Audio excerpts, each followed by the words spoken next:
लालू जी पर एक सिंबल लग गया है चारा चोर का, इसको कैसे खत्म किया जा सकता है? कैसे खत्म? ये तो लोग हैं, कोई चोरी नहीं करता है, किसी का नाम डाल देते हैं, वो फंस जाता है। लालू जी को एक साजिश के तहत फंसाया गया, उनको अंदर करके रखो, नहीं तो ये सारे लोगों को एकजुट करके रखेंगे। यही है बीजेपी का पॉलिटिक्स। इसमें चुनाव की प्रक्रिया जो चल रहा है कि कहीं किसी राज्य में चुनाव की घोषणा हो जाती है, किसी में नहीं होता, इस पर आपकी क्या प्रतिक्रिया? हमारी ये जो चुनाव आयोग द्वारा जो निर्देश दिया गया कि हिमाचल में होगा और गुजरात में नहीं, जबकि ये तो मैंने चुनाव आयोग से भारत की जनता ये अपेक्षा नहीं रखती है। भाजपा सरकार तो लॉलीपॉप धराई ही है। इसमें जो आज जो कहते हैं कि भाजपा ने विकास का काम किया, विकास का कोई काम ही नहीं किया धरातल पर। हम लोग कहीं ना कहीं डरे हुए, वो लोग 27 साल से वहाँ राज्य में सत्ता में काबिज हैं और जिन्होंने विनाश कर दिया गुजरात में, वो लोग चुनाव को देरी से टालना चाहते थे। एक राजनीतिक षड्यंत्र का हिस्सा। आप उसका बड़ा दिलचस्प बात आया है कि अमूल दूध और मदर डेयरी दूध का दाम पूरे भारत में हर जगह बढ़ गया है, गुजरात में नहीं बढ़ाया गया। क्या अमूल डेयरी दूध और मदर डेयरी दूध क्या राज्यों में भेद करेगा? चुनाव आयोग अभी एक एजेंट के रूप में काम कर रहा है। दुर्भाग्यपूर्ण बातें हैं। भारतवर्ष की जनता भी यही चाहती है कि पक्षपातपूर्ण रवैया नहीं अपनाया जाए, चुनाव आयोग निष्पक्ष होकर के अपना चुनाव कराए। गांधी परिवार जिस तरह भारत में अपनी कुर्बानियां पेश किए हैं, चाहे जिस तरह मैडम सोनिया गांधी का पास ऑप्शन था प्रधानमंत्री के बनने, उन्होंने अपने पद को त्याग करके डॉक्टर मनमोहन सिंह को बनाया है। हिम्मत में राहुल गांधी बन सकते थे प्रधानमंत्री, उनकी ऐसा विसात थी, मनमोहन सिंह से इस्तीफा लेकर बन सकते थे, लेकिन उन्होंने ऐसा काम नहीं किया। तो ये लोग पद के भूखे लोग नहीं हैं। जहाँ से राहुल गांधी का काफिला गुजरता है, उस परिवेश में रहने वाले जितने लोग हैं अलग अलग ढंगों से, कोई एथलीट है, कोई खिलाड़ी है। बड़ी साजिश हो रही है ये बीजेपी के द्वारा, समझ गए कि नहीं? बंगाल में वही स्थिति, बिहार में वही स्थिति, झारखंड में वही स्थिति, समझ गए कि नहीं? तो लोग त्राही त्राही कर रहा है। चरम सीमा पर महंगाई है। गैस की कीमत देखिए, एथी की कीमत देखिए।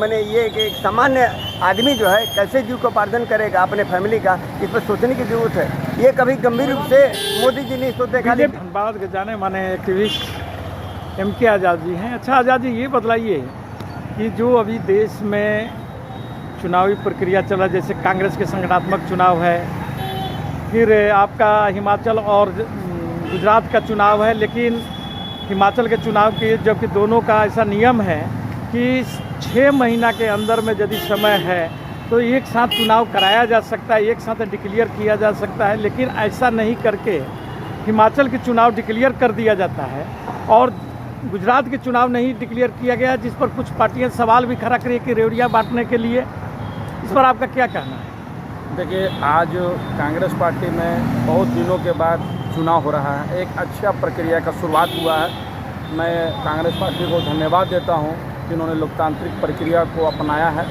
और स्वच्छ तरीके से चुनाव हो रहा है। और इस चुनाव में उनके दिग्गज नेता सारे लोग जो है वो अपने अपने जगह पे वोट डाल रहे हैं। मैडम सोनिया गांधी जी, हिम्मत में राहुल गांधी जी, प्रियंका गांधी जी, डॉक्टर मनमोहन सिंह जी और सब जो दिग्गज लोग हैं, कांग्रेस के सांसद है, एमएलए हैं, सारा लोग जो डेलीगेट्स है वो लोग अपना वोट डाल रहे हैं। इससे पता चलता है कि उत्साह के साथ किसी चीज़ का चुनाव हो रहा है। और अभी एक बात पता चला कि फूल पार्टी के जो अध्यक्ष हैं उसको इसी तरह दोबारा चांस मिलेगा। ये एक लोकतांत्रिक प्रक्रिया नहीं है। वहाँ पर क्या होता है कि हाफ पैंट गैंग के जो प्रमुख होते हैं वो निर्धारित करते हैं कि चुनाव होगा कि ऐसे लोग का होगा। वहाँ गिनती उनती होता है और लोग बोलता है भाई इसको बनाना है, इसको बनाना है, बनाना है। खैर, हम उधर नहीं जाना है। अब रहा बात दूसरी जो बात आप कह रहे हैं कि हिमाचल प्रदेश का चुनाव और गुजरात का चुनाव, देखिए ऐसा आपने सही कहा कि जितना भी 6 महीना आगे पाले का जो चुनाव होता है तो एक तरह से चुनाव आयोग पहले आकर डिक्लेरेशन कराता है और एक साथ चुनाव कराता है। उससे क्या होता है कि मूवमेंट कराने में जो सैनिक है या सेना है या और भी सैनिक बल है, जितने लोग जो है ना उसको डिप्लॉय करने में आसानी होता है। हिमाचल प्रदेश कोई नक्सली क्षेत्र नहीं है, एकदम साफ सुथरा स्टेट है। और जैसे माननीय प्रधानमंत्री का अपना गिरि जिला है, गिरि राज्य है, तो वो भी हमको नहीं लग रहा कि नक्सली आदि सबसे प्रभावित है। मेरे ख्याल से वो चुनाव होना चाहिए। लेकिन अभी क्या होता है कि ऐसा माना जाता है, लोगों का कयास लगाया जाता है कि चुनाव आयोग अभी एक एजेंट के रूप में काम कर रहा है। दुर्भाग्यपूर्ण बातें हैं। एकदम एक साथ में चुनाव का अनाउंसमेंट होना चाहिए। और ये जो लोग कयास लगाते हैं कि प्रधानमंत्री जी अभी कुछ बाकी है उनका अनाउंसमेंट कराने के लिए, कुछ शिलान्यास करेंगे, उसके बाद होगा कि इसको बल मिलता है। अगर आप कोई प्रक्रिया कर रहे हैं और उस पर ये बात आ रहा है तो ये साफ दिख रहा है। मेरा मानना था कि चुनाव एक साथ होना है और होना चाहिए था, ये सच परंपरा है। ये लोग जब घबरा जाते हैं, जो लोग 27 साल से वहाँ राज्य में सत्ता में काबिज हैं और जिन्होंने विनाश कर दिया गुजरात में, वो लोग चुनाव को देरी से टालना चाहते थे। मैं एक बात साफ करना चाहता हूँ कि हमारा सर्वे रिपोर्ट जो ने मैं कुछ सर्वे को रिपोर्ट का जो एनालिसिस किया है उसके माते वहाँ पर झाड़ू पार्टी जो है वहाँ अच्छा उलटफेर करने में सक्षम होते दिख रही है। और कांग्रेस पार्टी में यहाँ प्रॉब्लम क्या है कि मेरा जो सर्वे बताता है कि वहाँ अंदरूनी जो घमासान है वो कांग्रेस पार्टी को नुकसान कर रहा है। लेकिन हमारा अनुमान हिमाचल प्रदेश में जब उसको देखा जा रहा है तो उसमें क्या दिखा रहा है कि हिमाचल प्रदेश में कांग्रेस बहुमत के साथ वहाँ पर सत्ता में वापसी होती दिख रही है।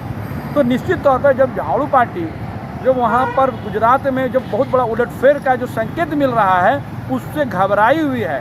कांग्रेस तो ऑलरेडी पहले से मजबूत थी, लेकिन उनका अंदरूनी झगड़ा जो है उसको नुकसान की तरफ दिखा रहा है। और आप देख रहे हैं कि ये जो CBI, ED और IT वगैरह का जो छापा पड़ रहा है, ये हमको लग रहा है जो झाड़ू पार्टी कर रही है उसमें बल मिलता दिखाई दे रहा है कि ऐन वक्त में इतनी अड़बक्की क्यों है, कितनी अड़बक्की क्यों है।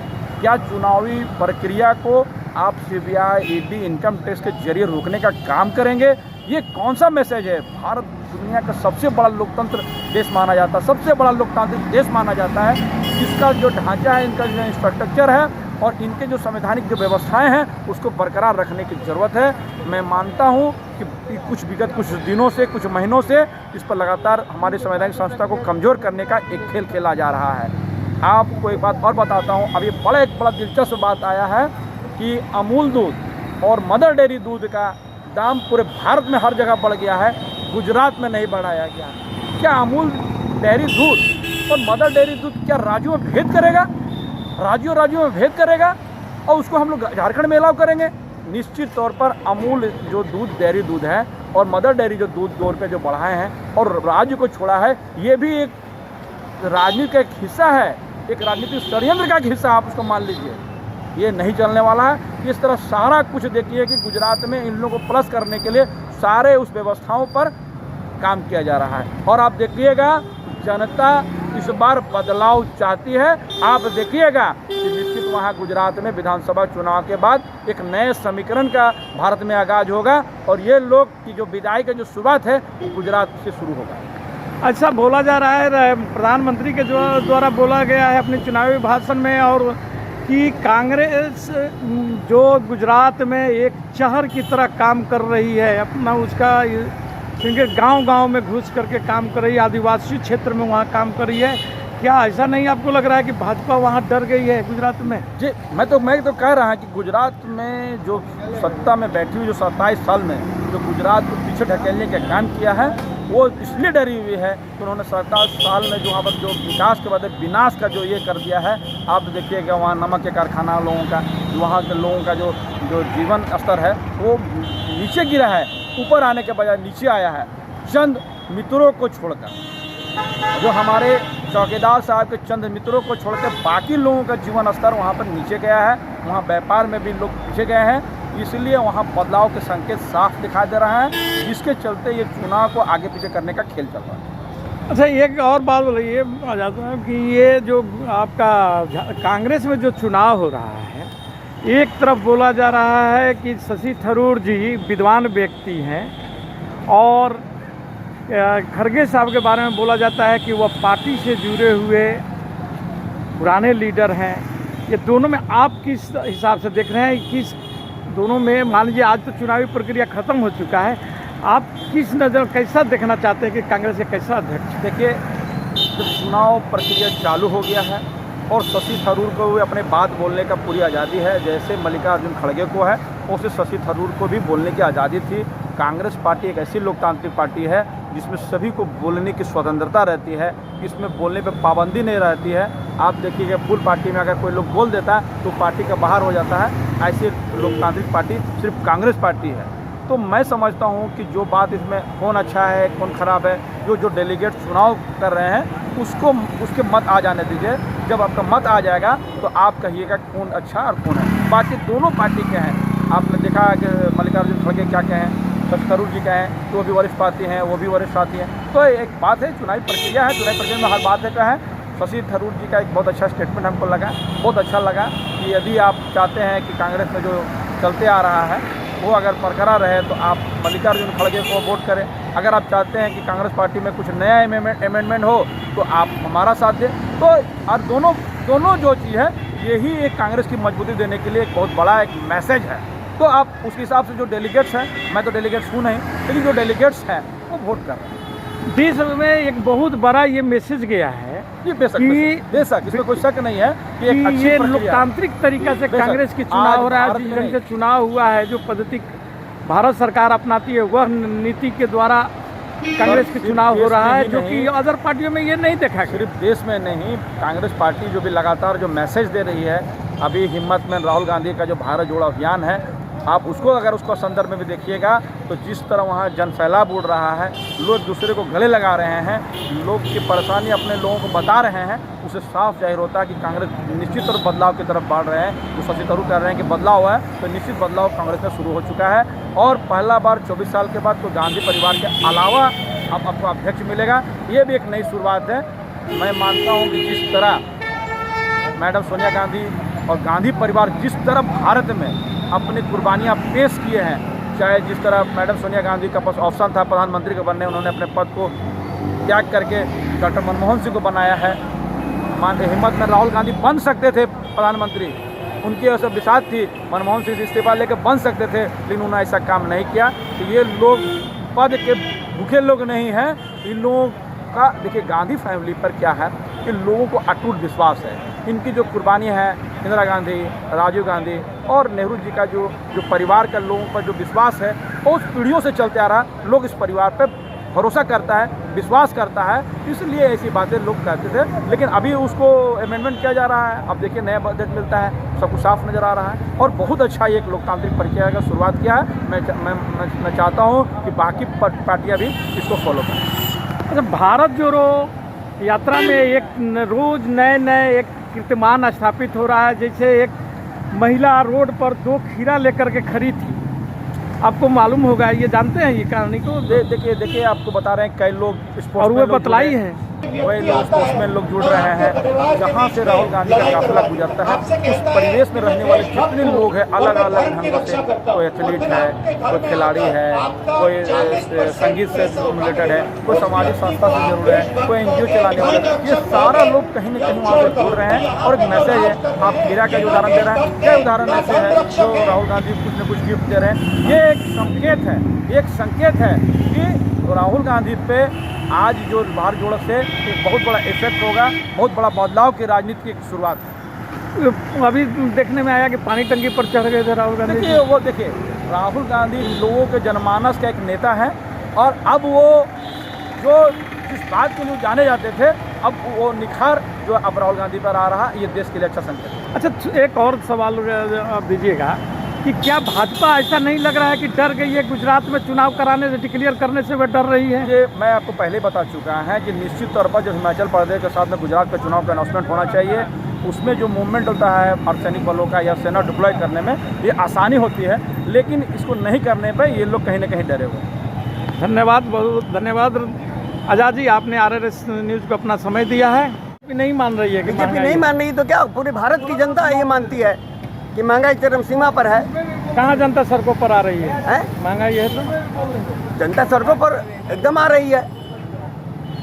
आप अभी तक कहीं धरना प्रदर्शन किए? बहुत बार हम धरना प्रदर्शन किए, हम बहुत जगह, यहाँ से लेकर रांची तक, सिंदरी तक। मैं सिंदरी में रहता हूँ, आज़ाद जी के साथ में इनका NGO चलता है, कंधे से कंधे मिला के चलते हैं। क्योंकि हम लोग के रग रग में ईमानदारी है, लेकिन बीजेपी की क्या नीति रह गई है कि बस वंशवाद का एगो ढोले रटते रहते हैं। क्या बीजेपी में वंशवाद नहीं है? अब हमको बताइए तो। कहाँ है वंशवाद? वंशवाद है बीजेपी में, बहुत वंशवाद है वहाँ।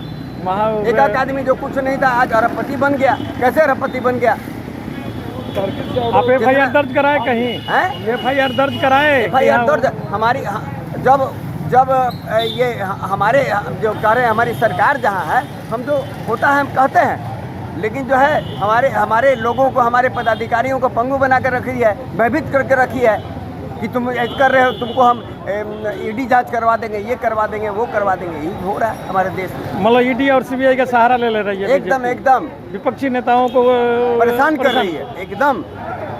उसी अंश में लालू जी भी हैं। लालू जी को तो अच्छा फंसा दिया गया। लालू जी ने कोई भ्रष्टाचार थोड़ी किया। लालू जी तो गरीबों के मसीहा हैं। ये कैसे मान लिया जाएगा गरीबों के मसीहा? आप पूरी जनता मानती है, पूरा बिहार मानता है, पूरा भारतवर्ष मानता है? आज कहिए ईमानदारी की मिसाल आपको मैं बता रहा हूँ। कांग्रेस में रहते हुए लाल बहादुर शास्त्री, गुलजार लाल नंदा हैं, इनको मैं बहुत सम्मान से मानता हूँ। और बिहार में जननायक कर्पूरी ठाकुर जिनका कि मैंने उनका उदाहरण ही नहीं है। और सोचिए कि उनके घर में आज तक उनकी फूस की झुपड़ी बनी हुई है। तो ईमानदार लोगों की कमी थोड़ी है। हम भी राजनीति करते हैं। हम तो कार से नहीं चलते हैं, मोटरसाइकिल से नहीं चलते हैं, हम तो ऑटो से आते हैं, जाते हैं। समाजवाद की बात मैं करता हूँ। हाँ, एक चीज़ है, दल से जुड़ा हूँ। मेरे राष्ट्रीय अध्यक्ष लालू जी हैं, मैं उनका जिंदाबाद करता हूँ। आपको अपना पूरा परिचय दीजिए नेता जी। जी, मेरा नाम राजेंद्र प्रसाद हुआ, मैं सिंदरी में रहता हूँ और मैं स्टेट का जनरल सेक्रेटरी हूँ। किस पार्टी से हैं? किस पार्टी? मैं आरजेडी से हूँ, राष्ट्रीय जनता दल से हूँ। और लालू जी का मैं अंधभक्त हूँ। लोहिया जी को मैं मानता हूँ, कर्पूरी जी को मैं मानता हूँ, देवीलाल जी को मैं मानता हूँ। अभी हमारे देखिए यहाँ झारखंड में भोक्ता जी मंत्री बने हैं, ये लेबर मिनिस्टर, बहुत अच्छा काम वो कर रहे हैं। लेकिन लालू जी पर एक सिंबल लग गया है चारा चोर का, इसको कैसे खत्म किया जा सकता है? कैसे खत्म? ये तो लोग हैं, कोई चोरी नहीं करता है, किसी का नाम डाल देते हैं, वो फंस जाता है। लालू जी को एक साजिश के तहत फंसाया गया। उनको अंदर करके रखो, नहीं तो ये सारे लोगों को एकजुट करके रखेंगे। यही है बीजेपी का पॉलिटिक्स। कोर्ट का फैसला है सर, कोर्ट पर कोई टीका टिप्पणी मैं नहीं करूंगा। वो तो उनको तो जो कुर्सी पर बैठे हैं हमारे न्यायाधीश जी, उनको निष्पक्ष होकर सब काम करना पड़ता है। उन पर मैं कोई टीका टिप्पणी मैं नहीं करूंगा।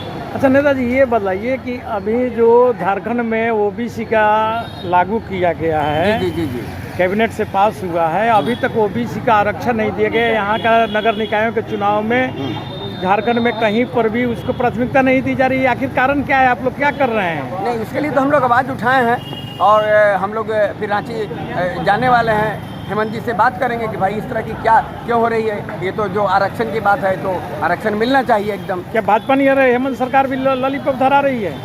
नहीं, देखिए भाजपा सरकार तो लॉलीपॉप धराई ही है। उसमें तो आज जो कहते हैं कि भाजपा ने विकास का काम किया, विकास का कोई काम ही नहीं किया धरातल पर, हमको तो नज़र नहीं आया। तो वही हाल तो यहाँ भी है कि भारतवर्ष की जनता बीजेपी के ये से त्राही माम मचा हो, त्राही कर रही है। और अभी हेमंत जी हमारे मुख्यमंत्री हैं झारखंड के, वो अच्छा काम कर रहे हैं। भोक्ता जी हमारे अच्छे काम कर रहे हैं। जो भी मंत्रीगण बने हुए हैं, आलमगीर आलम जी अच्छा काम कर रहे हैं। कहीं तो मत की बात नहीं है। धन्यवाद।